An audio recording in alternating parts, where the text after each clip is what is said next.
Except that, marami talaga tayong dokumento, no? That need to be marked because that is the requirement of the rule in this pre-trial conference. But we will be continuing today, and we hope na matapos at the soonest possible time, although medyo malabo pang matapos today. Yeah. Pabulin po kayo talaga ng Thursday? Well, let's wait and see, no? It's because it needs to be checked by the defense, every piece of evidence, before we are able to mark. And for documents evidencing payments alone, it's thousands. So natatagalan po, not because of arguments, but because of The process of marking. volume din po. Yes, it needs to be compared. Initially, we asked that if it is possible, one marking for common exhibits. But the defense denied that.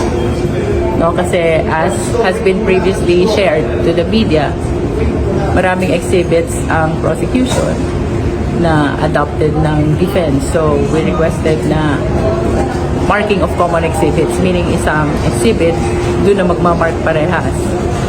But it was denied by the other party.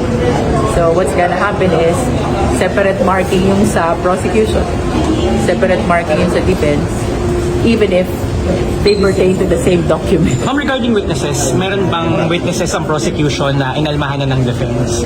May ganun? Wala namang ganon kasi about the list of witnesses, submission lang naman yung nangyari. So we submitted our list, they submitted their list as well. Although as previously pronounced also, marami ding witnesses ng prosecution na listed also in the list of witnesses of the defense. Ma'am, smooth naman kahapon, wala namang tensions between the prosecution and the As defense? far as I know, smooth naman. Okay? Expect today, ma'am, kasi sabi ko kahapon umabot po ito ng Thursday. Actually, we are hoping to finish at the soonest possible time. Kaya lang, the reality is, voluminous ang documents, most especially in confidential funds. And like what I have shared earlier, no?